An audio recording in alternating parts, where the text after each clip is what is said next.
সুধী দর্শক, আমি এখন অবস্থান করছি পবিত্র মদিনা মুনাওয়ারা থেকে 90 কিলোমিটার দূরে বদর প্রান্তরের কাছাকাছি।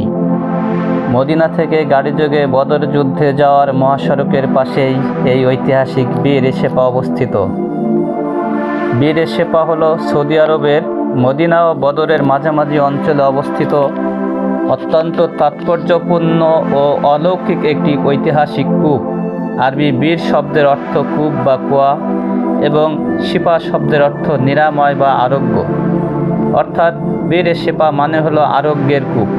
ইসলামের ইতিহাস ও মুসলিম পুণ্যার্থীদের কাছে এই কূপটির রয়েছে বিশেষ আধ্যাত্মিক গুরুত্ব। আমরা ভিডিওতে বিস্তারিত জানব। ইসলামী ইতিহাস ও বিভিন্ন বর্ণনা অনুযায়ী এই কূপটির পানি প্রাচীনকালে অত্যন্ত নোনতা, তিতা এবং দূষিত ছিল। কোনো কোনো বর্ণনায় পাওয়া যায় এই পানি পানের কারণে মানুষ ও পথচারীরা অসুস্থ হয়ে পড়ত। বদর যুদ্ধের বা তার পরবর্তী কোনো এক সফরে মহানবী হজরত মুহাম্মদ সাল্লাল্লাহু আলাইহি সাল্লাম সাহাবীদের নিয়ে এই পথ দিয়ে যাওয়ার সময় পানির তীব্র সংকট দেখা দেওয়ার প্রেক্ষাপটে সাহাবীরা কূপের পানি পানের অযোগ্যতার কথা জানালে আল্লাহ রসুল সাল্লাল্লাহু আলাইহি সাল্লাম কূপের কাছে যান। এরপর তিনি কূপে তার পবিত্র লালা মুবারক বা থুতু মুবারক নিক্ষেপ করেন এবং আল্লাহর কাছে দোয়া করেন। রাসূলুল্লাহ সাল্লাল্লাহু আলাইহি সাল্লামের পবিত্র স্পর্শ ও দোয়ার বরকতে আল্লাহর এক অলৌকিক কুদরতে সেই নোনতা ও বিষাক্ত পানি মুহূর্তের মধ্যেই অত্যন্ত মিষ্টি, সুস্বাদু ও স্বাস্থ্যকর পানিতে পরিণত হয়। এই কূপের পানি পানের পর সাহাবীরা যেমন তৃষ্ণা মেটান, তেমনি ক্লান্তি ভুলে অদ্ভুত এক সুস্থতা ও সতেজতা অনুভব করেন। সেই অলৌকিক ঘটনার পর থেকে এটি বীর সেপা নামে পরিচিতি পায়। স্থানীয় বাসিন্দা ও জিয়ারতকারীদের বিশ্বাস, এই পানি পানে আল্লাহ তাআলা বিভিন্ন রোগ ব্যাধি থেকে আরোগ্য বা শিফা দান করেন। অনেক ইতিহাসবিদ ও পুণ্যার্থী এই কূপের পানিকে পবিত্র জমজম কূপের পানির পর পৃথিবীর অন্যতম বিশুদ্ধ বরকতময় পানি হিসেবে গণ্য করে থাকেন। মরুভূমির চরম আবহাওয়ার মধ্যেও শত শত বছর ধরে এই কূপের পানি কখনো শুকিয়ে যায়নি। বর্তমানে সৌদি আরব সরকার কূপটির চারপাশ দেয়াল ও গ্রিল দিয়ে ঘিরে সুরক্ষার ব্যবস্থা করেছেন। কূপের পানির জন্য পাম্প ও ট্যাপ বসানো হয়েছে, যাতে হজ ও উমরা করতে আসা দর্শনার্থীরা সহজেই এই পানি পান করতে পারেন এবং বোতলে করে সাথে নিয়ে যেতে পারেন। বদর যুদ্ধের স্মৃতি বিজড়িত মদিনা সফরের অন্যতম প্রধান একটি আকর্ষণীয় বরকতময় জিয়ারতের স্থান হলো এই বীর সেপা।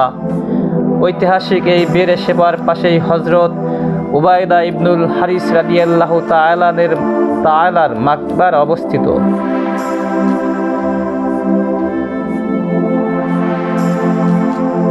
বদর যুদ্ধ থেকে মদিনায় ফেরার পথে সাফরা উপত্যকায় পৌঁছে, যাকে বীর সেপা বা আরোগ্যের কূপ বলা হয়, এর নিকট দিয়ে যাওয়ার সময় 63 বছর বয়সে তিনি শেষ নিঃশ্বাস ত্যাগ করেন এবং শাহাদাতের পেয়ালা পান করেন। এখানেই এই বিখ্যাত সাহাবীকে দাফন করা হয়েছে। হযরত উবায়দা ইবনুল হারিস রাদিয়াল্লাহু তাআলা আনহু ছিলেন ইসলামের ইতিহাসের অন্যতম শ্রেষ্ঠ সম্মানিত সাহাবী। মহানবী হযরত মুহাম্মদ সাল্লাল্লাহু আলাইহি সাল্লামের নিকট আত্মীয় এবং বদর যুদ্ধের বীর শহীদদের একজন। ঐতিহাসিক বদর যুদ্ধ হিজরি 2 সনে বা 624 খ্রিস্টাব্দে এটা সংগঠিত হয়। যুদ্ধের নিয়ম অনুযায়ী প্রথাগত সামনাসামনি মল্ল যুদ্ধের জন্য কুরাইশদের পক্ষ থেকে 3 ভাই বা যোদ্ধা যেমন উতবা, সাইবা, ওয়ালিদ সম্মুখে আসে। তাদের বিপরীতে রাসূলুল্লাহ সাল্লাল্লাহু আলাইহি সাল্লাম স্বীয় পরিবারের 3 বীরকে পাঠালেন। 1 নম্বরে হযরত হামজা রাদিয়াল্লাহু তাআলা আনহু, 2 নম্বরে হযরত আলী রাদিয়াল্লাহু তাআলা আনহু, 3 নম্বরে হযরত উবায়দা ইবনুল হারিস রাদিয়াল্লাহু তাআলা আনহু। হযরত হামজা রাদিয়াল্লাহু তাআলা আনহু, হযরত আলী রাদিয়াল্লাহু তাআলা আনহু নিজ নিজ প্রতিপক্ষকে দ্রুত পরাজিত করে হত্যা করেন, কিন্তু প্রবীণ সাহাবী উবায়দা রাদিয়াল্লাহু তাআলা আনহুর সাথে উতবা ইবনে রবিয়ার মল্লযুদ্ধ দীর্ঘায়িত হয় এবং উভয়ই পরস্পরকে গুরুতর আহত করেন। পরে হযরত আলী রাদিয়াল্লাহু তাআলা আনহু ও হযরত হামজা রাদিয়াল্লাহু তাআলা আনহু এগিয়ে এসে উতবাকে হত্যা করেন এবং রক্তাক্ত অবস্থায় উবায়দা রাদিয়াল্লাহু তাআলা আনহুকে যুদ্ধক্ষেত্রে থেকে উদ্ধার করে নিরাপদ আশ্রয়ে নিয়ে আসেন। হযরত উবায়দা রাদিয়াল্লাহু তাআলা আনহুর পা মারাত্মকভাবে কেটে গিয়েছিল ও প্রচুর রক্তক্ষরণ হচ্ছিল। যন্ত্রণাদগ্ধ অবস্থায় তিনি মহানবী সাল্লাল্লাহু আলাইহি সাল্লামকে প্রশ্ন করেছিলেন, হে আল্লাহর রাসূল, আমি কি শহীদদের অন্তর্ভুক্ত হব না? রাসূলুল্লাহ সাল্লাল্লাহু আলাইহি সাল্লাম সান্ত্বনা দিয়ে ও আনন্দ চিত্তে উত্তর দিলেন, হ্যাঁ, অবশ্যই তুমি শহীদ।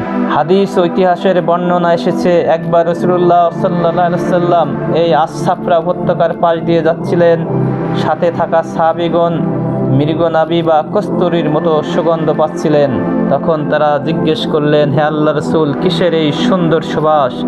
রাসূলুল্লাহ সাল্লাল্লাহু আলাইহি সাল্লাম বললেন, এখানে